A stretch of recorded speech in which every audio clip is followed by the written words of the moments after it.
Je joue avec bonheur, avec exaltation, la scène m'ennuie, je me sens éblouissante. Baise-moi, épouse-moi, bannis-moi. C'est moi le cocu, c'est moi qu'on engueule. Prends-moi, caresse-moi. Orage au désespoir. Et voyez maintenant si cela vaut la peine de vous lever de votre fauteuil.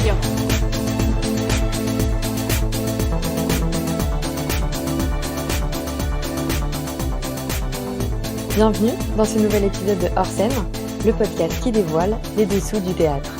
Je m'appelle Alexandra Veypierre, je suis journaliste et un mardi sur deux, je reçois un ou une professionnelle du théâtre pour mieux décrypter ce milieu artistique. Aujourd'hui, je reçois une invitée qui n'est pas n'importe qui pour moi et pour Hors Scène, car il s'agit de ma collaboratrice dans la création de ce podcast, à savoir Laetitia Leroy. Laetitia, je l'ai rencontrée à la fac en licence de lettres modernes et théâtre. Déjà à l'époque, elle avait écrit et édité à compte d'auteur son premier livre, qui est un ouvrage hybride avec du théâtre et de la poésie. Après ça, elle a poursuivi sa formation dans une école de théâtre et aujourd'hui, elle est autrice, comédienne et metteuse en scène. Elle a créé sa propre compagnie, Soleil Noir, et monte sa première pièce, Monstre-moi. Avec Laetitia, on va aborder le rapport à la création durant cette période de fermeture des théâtres. Elle nous expliquera comment elle poursuit son travail et quelle influence cette situation inédite peut avoir ou non sur ses processus créatifs. Bonjour Laetitia. Bonjour. Alors déjà, est-ce que tu peux nous expliquer quels étaient tes projets en cours lorsque les théâtres ont dû fermer et quelles conséquences ça a eu sur ton travail? Alors écoute, quand le confinement a commencé, moi j'étais en train de préparer Monstre-moi. Donc Monstre-moi, c'est une pièce que j'ai écrite il y a déjà quelques temps et que je mets en scène. Et que là, avec toute mon équipe, on allait jouer. Donc on devait commencer le 18 avril et à partir de là, jouer d'abord à Paris, au Théâtre Pixel et à la Croisée des Chemins. Et ensuite, on devait aller au Festival d'Avignon, donc une super étape pour nous qui est reportée à l'année prochaine du coup. Donc les conséquences, c'est qu'il a fallu tout stopper en fait, stopper les répétitions et stopper le travail de communication qu'on avait commencé, qui du coup est forcément reporté parce que là, ça sert pas à grand chose d'énormément communiquer maintenant si on joue qu'à partir de septembre. Et puis il y a des choses qu'on peut plus faire. Enfin bon, voilà. Donc voilà, les conséquences, c'est que activité réduite. De toute façon, je pense qu'il y a deux types de conséquences en fait pour les artistes. C'est que d'un côté, les représentations sont retardées, mais finalement, à cause du confinement, vous avez aussi du mal à travailler. Ça contraint vraiment la création artistique. Est-ce que toi, tu arrives à continuer à travailler et à faire ton travail d'autrice et de metteuse en scène? Alors là, metteuse en scène, clairement, c'est en stand-by. On va pas se mentir, depuis que, qu'on peut plus répéter, le principe du metteur en scène, c'est de faire des répétitions. Et puis tout ce qu'il peut y avoir, à faire sans les comédiennes pour un metteur en scène, donc ce qui peut être par exemple la scénographie ou tout un travail de dramaturgie, tout ça je l'avais déjà fait parce qu'on était quand même bien avancés, dans notre travail. Donc là, en tout cas pour Monstre-moi, j'ai rien à faire et comme j'ai pas d'autres projets, vraiment, finis au point que je peux le mettre en scène, je commence rien non plus. Après, l'autrice qui est en moi a beaucoup de travail du coup, parce que niveau artistique, je peux plus faire que ça en fait, puisque voilà, comme je t'ai dit, la mise en scène, là en ce moment, c'est un peu en pause. Donc j'écris pas mal puisque ça a vraiment le confinement, ça a vraiment dégagé du temps en fait, un temps que je n'avais pas avant et je pense que j'écris beaucoup plus maintenant que, quand j'étais en train de travailler sur Monstre-moi. Et qu'est-ce que tu écris en ce moment? En ce moment, alors j'ai repris un seul en scène, pour un comédien masculin que j'avais déjà commencé et que du coup là, je profite de continuer. C'est en fait sur le rapport à la masculinité, dans notre société. Pour parler dans cette société où maintenant, on réfléchit vraiment sur la féminité et cetera, aussi réfléchir à la masculinité et au rôle que peut aujourd'hui, qu'est-ce qui change pour un homme aujourd'hui en fait et comment il peut, s'y adapter. Donc voilà, je suis en train d'écrire ça et à côté je fais quelques recherches, préliminaires d'écriture à, une pièce sur les sectes. Toi qui as déjà écrit en période, normale et qui maintenant écrit en période de confinement. Est-ce que toi, tu as remarqué que ça avait modifié ton rapport à la création ou pas du tout? Honnêtement, non, je pense pas que ça ait modifié, quelque chose parce que, bah, en soi, le travail d'écriture, c'est déjà un peu un travail de confiné, hein. Moi, je sais que enfin, je pense qu'il y a des gens qui écrivent différemment, mais moi, personnellement, j'écris dans mon coin, il faut que personne me dérange et voilà. Donc là, clairement, c'est la période des auteurs. Après dans l'écriture, là, ce qui est peut-être un peu différent, c'est qu'en ce moment, donc je suis en train d'écrire un seul en scène, pour hommes et je suis confinée avec un comédien et c'est super, il me sert de cobaye. Ça, c'est quelque chose que voilà, je ferais pas forcément, si j'étais toute seule chez moi, en train d'écrire.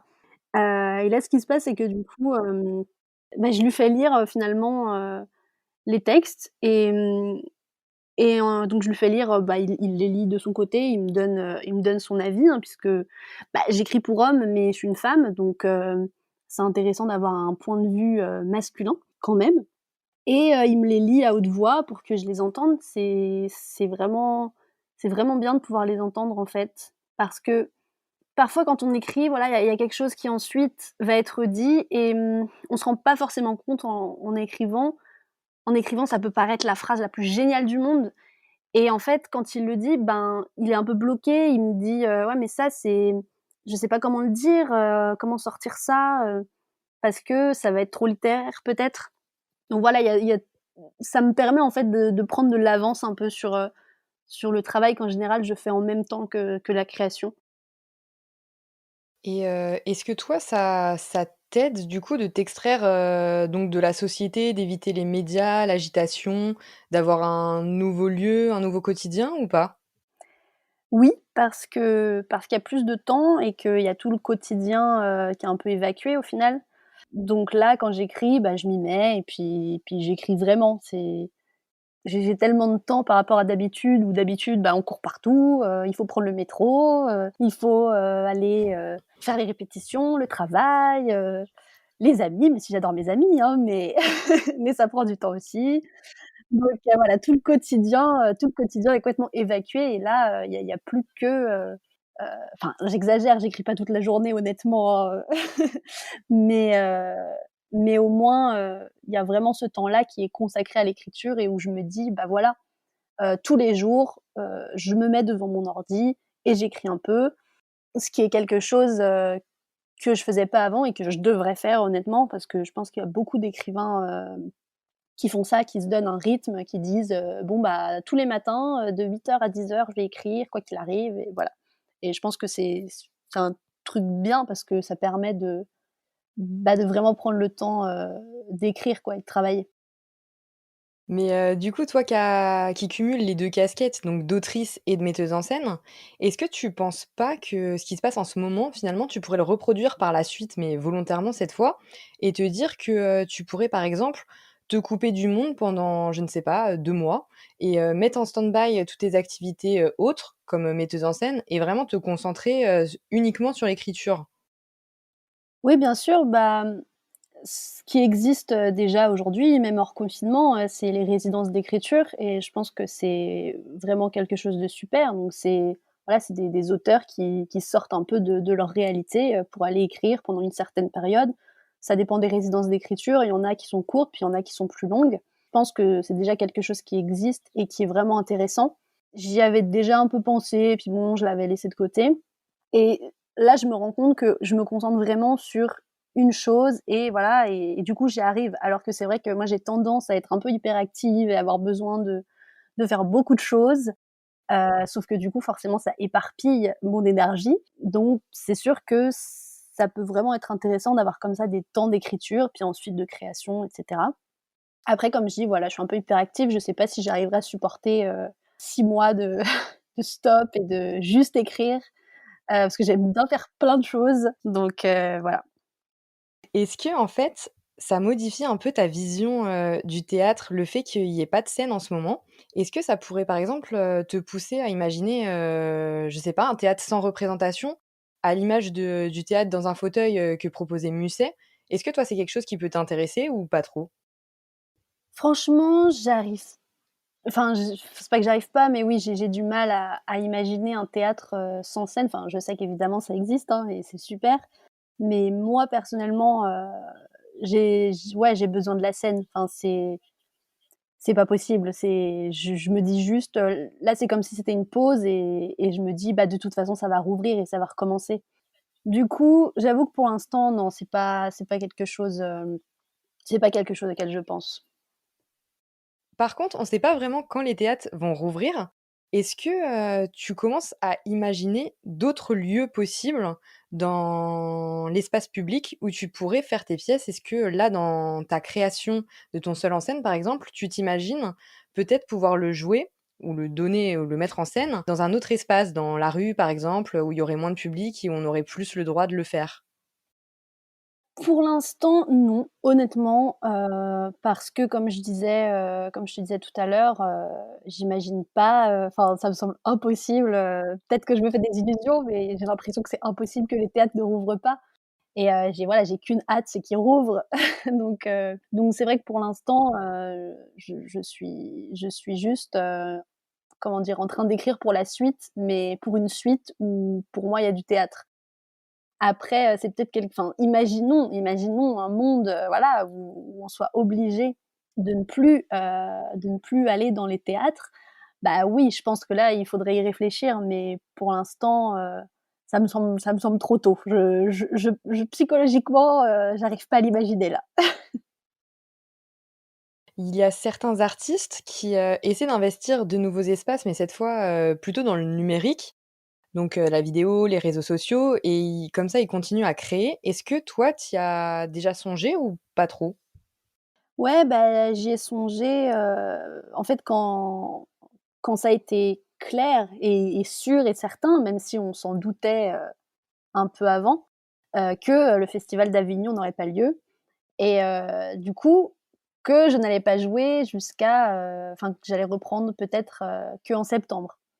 Et là, je me suis dit: «Ouh là, mais c'est trop long, en fait, c'est pas possible» et c'est vrai que là, j'y ai songé, je me suis dit: «Ah bah, il y a plein d'initiatives qui sont vraiment chouettes en ce moment, est-ce que moi aussi je pourrais pas, apporter quelque chose? Est-ce que je devrais pas m'y mettre pour, combler, entre guillemets, cette période un peu de vide?»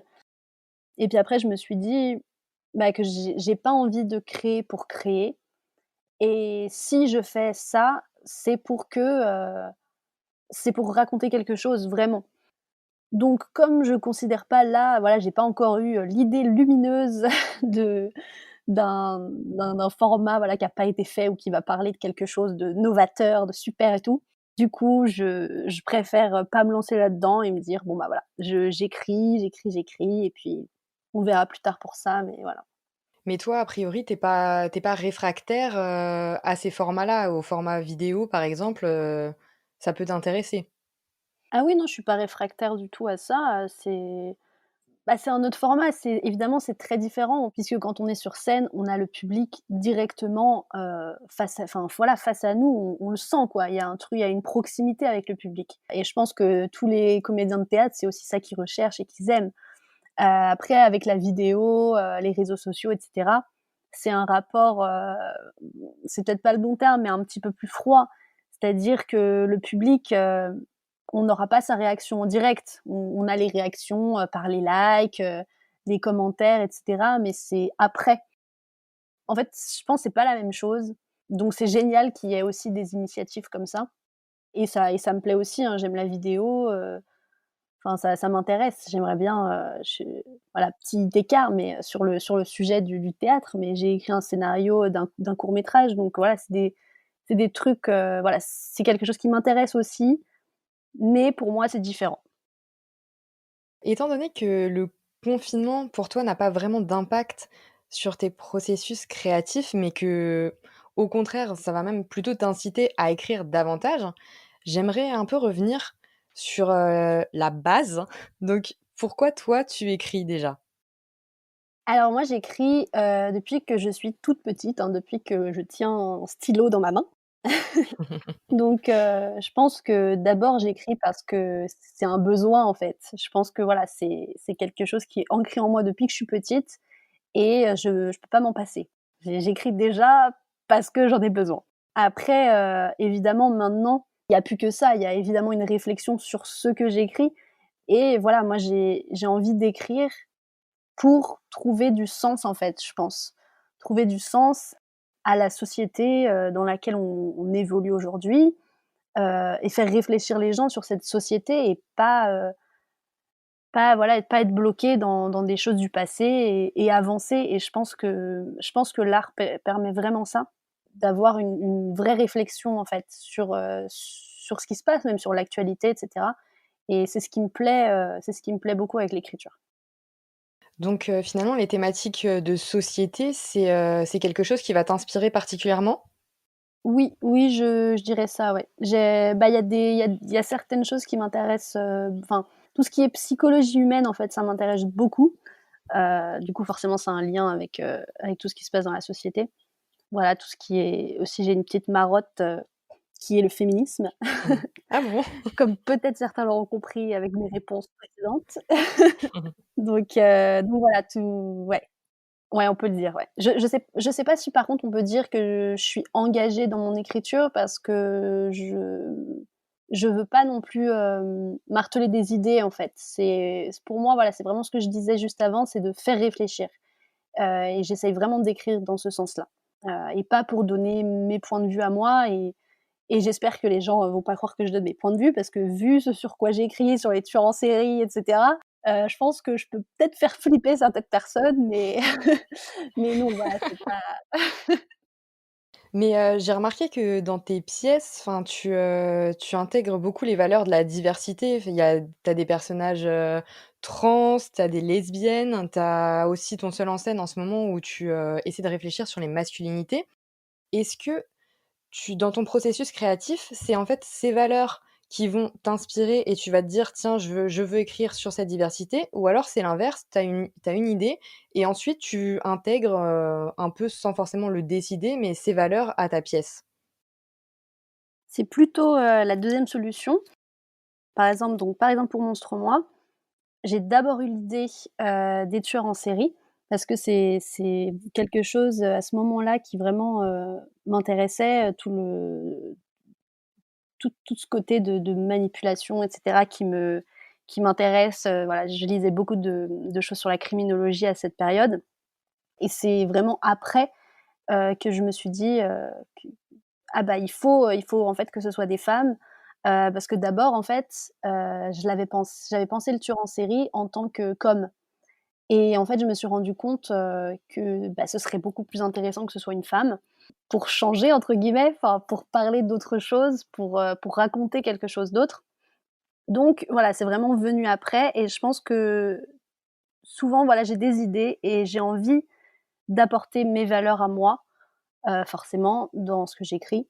Donc pareil, pour la pièce, sur les sectes dont je parlais, brièvement tout à l'heure, tout de suite je me suis dit, «Ah j'ai envie dans cette secte, qu'il y ait un personnage, trans». J'ai envie de montrer les personnes qu'on invisibilise, qu'on ouh là! Ce mot est difficile. J'ai envie de montrer, les personnes qu'on invisibilise dans la société aujourd'hui. Je pense que j'apporte mes valeurs sur des thèmes qui, de base, ne sont pas forcément en lien avec ces valeurs et c'est ce qui me semble intéressant, en fait.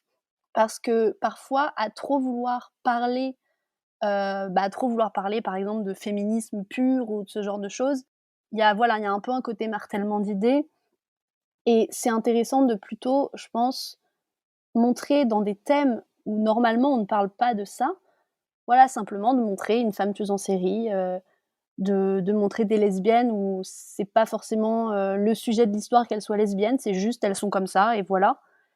Bah, forcément, j'écris beaucoup pour les femmes et j'ai beaucoup, beaucoup de personnages, de femmes et puis, bah, comme, comme je l'ai dit, du coup, le personnage, enfin, j'écris pour un comédien, mais c'est quand même en rapport avec, le féminisme, évidemment, donc même quand j'écris pour hommes, ça ne me lâche pas.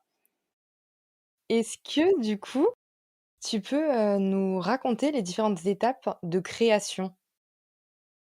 Je pense qu'il y a plein de créations différentes, mais pour ma part, souvent, je me rends compte qu'il y a un but qui me fait commencer. Par exemple, Monstre-moi, je l'ai commencé parce qu'on avait, dans la 2e année de notre école de théâtre, l'éponyme, un festival qui permettait aux élèves de faire leur propre création. Et du coup, je voulais écrire pour ce festival. Et du coup, je me suis dit, donc, voilà, il y avait ce but-là, où je me suis dit, je veux écrire. Voilà, je veux montrer ce que j'ai écrit, c'est la bonne occasion. Du coup, je me suis dit, ok, alors, sur quoi je vais écrire? Donc c'est là qu'est venu, les tueurs en série parce qu'à cette époque-là, c'était comme je disais vraiment la criminologie qui me bottait. Donc je me suis dit: «OK, j'écris ça, bon». Donc il y a l'idée, du thème en fait et après ce qui se passe, c'est que moi quand j'ai l'idée d'un thème, je fais beaucoup de recherches. Déjà, j'aime beaucoup le dictionnaire.